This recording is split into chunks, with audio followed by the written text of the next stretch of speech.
안녕하십니까, 이승 원장입니다. 오늘은 장상폐하생 환자들 중에서 증상이 없는 환자, 자기는 자각적으로 불편감을 느끼지 않는 환자에 대해서 말씀드리겠습니다.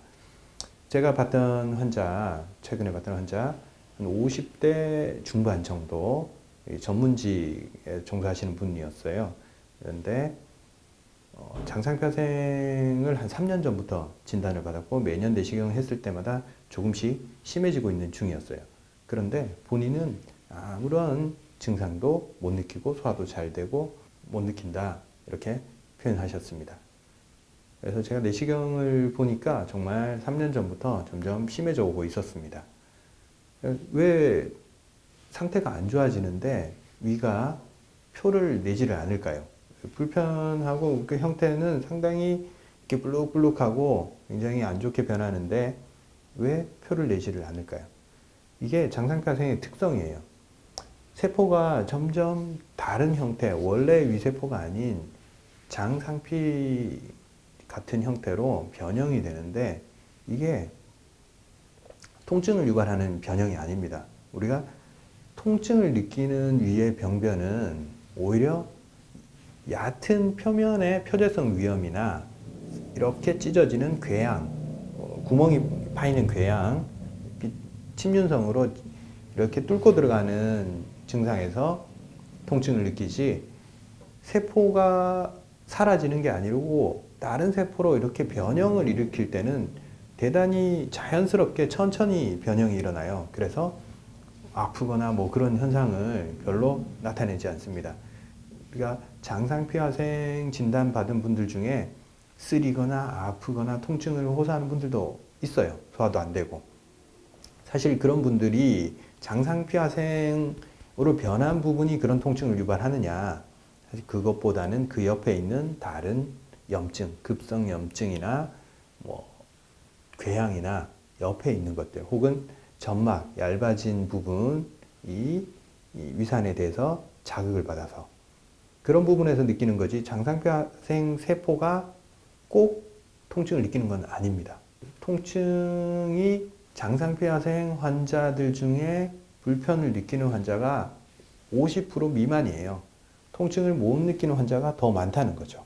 통증을 못 느끼기 때문에 관리를 좀 소홀히 하는 측면도 있어요. 3년 전에 내시경에서 장상폐하생 진단을 받았다 하더라도 그 전에 좀 관리를 못 해왔겠죠. 왜? 별 느낌이 없었으니까, 본인은. 위축성 위염이나 그런 단계를 거쳐서 점점 심해지고 있는데도 불구하고 본인 스스로 환기를 시키지 못했던 거죠. 이건 내가 안 좋아지고 있구나. 뭘 조심해야지. 이런 거 안 먹어야지. 이런 개념을 가지지를 못했던 거죠. 왜? 못 느끼니까. 이 환자는 최근 몇 년간 그렇게 나쁜 행동을 하지 않았어요. 장상폐하생 진단을 받기 전부터 술도 좀 조심하고 관리를 하면서 살아왔는데 이런 진단을 받은 거죠. 그래서 원인을 좀 추적을 해봤어요. 그러다 보니까 30, 40대에 엄청 음주를 거의 매일 미팅 때문에 혹은 자기가 좋아해서 굉장히 술을 많이 드셨더라고요. 매일 먹었다고 하더라고요. 그때는 멀쩡했죠. 술 먹어도 다음날 뭐 지장도 별로 안 받고. 세포가 얼마나 시달렸겠어요. 매일매일. 그 결과가 시달린 세포의 어떤 회복력 자체가 떨어진 게 언제 나타나느냐? 50대 넘어서면서 그때 서서히 나타나는 거죠. 최근에 내가 아무리 잘했다 하더라도 예전에 내가 위가 싫어할 만한 행동을 누적되게 해왔다. 1, 20년 동안. 그러면 그 결과로 나이가 들었을 때 문제가 충분히 발생할 수 있습니다. 이 환자는 제가 한 6개월 정도 치료를, 관리를 잘 했어요.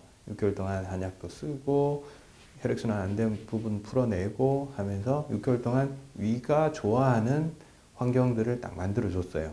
환자들이 오해하는 게 있는데 장상폐하생이 어떤 비슷한 형태를 띠고 있다고 생각하실 수도 있는데 형태가 다 달라요. 색깔만 변하는 부분들이 있고, 색깔도 뭐 거무튀튀하게 변하는 분들도 있고 빨갛게 변하는 부분들도 있고, 그리고 병변이 이렇게 불룩불룩 솟아 올라오는 부분들도 있어요. 이 환자는 병변이 이렇게 융기하기 시작한 단계였어요. 좀 심하다고 볼 수 있어요. 제가 1부터 10단계로 그레이드를 나누는데 이렇게 볼록볼록해지는 게 숫자가 많아지거나 면적이 3분의 1 이상 차지를 하면 그레이드를 한 6, 7 이 정도로 좀 안 좋게 봅니다. 10단계까지 도달했을 때는 암으로 될 확률이 굉장히 높다 판단했을 때, 왜?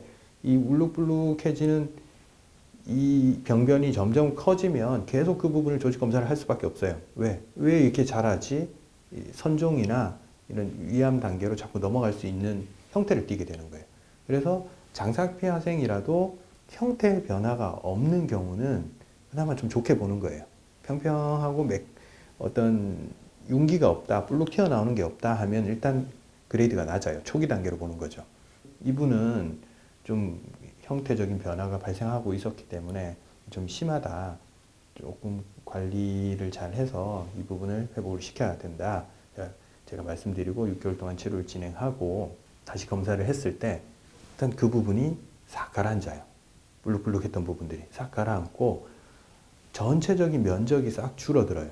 심한 부분과 덜 심한 부분이 분명히 존재해요. 장상피하생에서도. 그래서 면적상에서 그대로 있는 부분도 있지만 좀 덜 심했던 부분들은 원래 상태로 회복할 만한 수준을 가지고 있었던 부분들은 수준을 회복을 해요.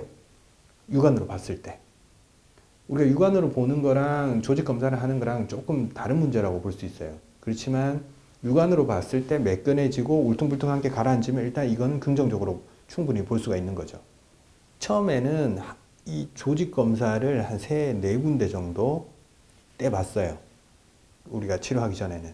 근데 한약 치료하고 다 가라앉고 윤기가 가라앉으니까 일단 보기에 평평하게 되니까 제가 봐도 그렇고 내시경 하신 의사 선생님도 그렇고 이건 조직 검사할 필요가 없는 수준이다. 그래서 조직 검사를 안 했어요. 이게 그레이드를 낮춰 나가는 거예요. 온, 오프로 치료하는 게 아니에요. 장상피하생이 있다가 없어진다. 이 개념으로 접근하는 게 아니고 병변의 넓이와 병변의 변형 정도를 낮춰 놓기만 하면 그 추세를 계속 이어나갈 수 있어요. 치료를 안 해도. 한번 치료를 해놓고 그런 패턴을 만들어 놓으면. 왜? 위가 회복하기 시작했다는 거고 변형이 안 나타나기 시작했다는 거예요. 회복의 단계에 접어든 거죠. 근데 원래 위는 회복력이 강해요. 문제가 생겨도 복구를 해요. 피부랑 똑같아요. 피부 상처가 났다고 해서 이게 계속 가나요? 그렇지 않잖아요. 시간 지나면 복구를 시키잖아요. 위 내부에 있는 염증이든 위축성 위염이든 장상피하생이든 정도의 차이는 있지만 조건만 맞으면 원래 회복을 해요. 그게 위 세포의 특성이에요. 굉장한 회복력을 가진. 그래서 조건만 맞으면 무조건 회복한다 라는 게 제 경험이고 제가 자신 있게 말할 수 있는 부분입니다. 그리고 환자들이 왔을 때 제가 좀 중점을 두는 부분이 있어요. 이 장상피하생에 대해서 막연하게 불안해 하세요. 이게 더 진전이 되면 암이 된다더라 라는 걸 듣고 되게 겁을 집어먹고 오세요. 근데 아까도 말씀드렸듯이 그레이드가 있어요. 단계가. 아주 초기 단계가 있는 거고 심한 단계가 있는 거고 저는 1단계부터 10단계로 제가 만든 기준에 의해서 나눠놨어요.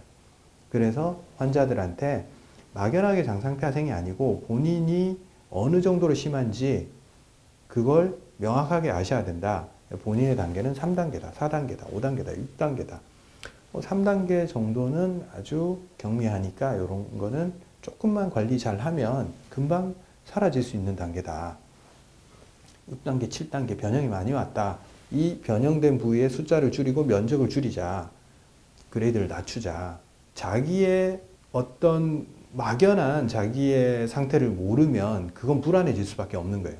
그래서 자기가 어느 정도 단계에 있는지를 아는 게 첫 번째 순서입니다.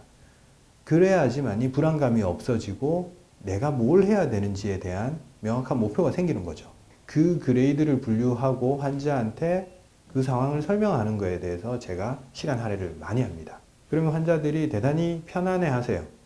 그냥 불안해 하다가 장상피하생은 암이 된다더라. 혹은 장상피하생은 되게 심한 거다. 이렇게 그냥 막연하게만 생각하다가 이것도 정도의 차이가 있고 이건 안 심한 거다. 혹은 조금 심한데 이렇게 해서 관리하면 이렇게 된다.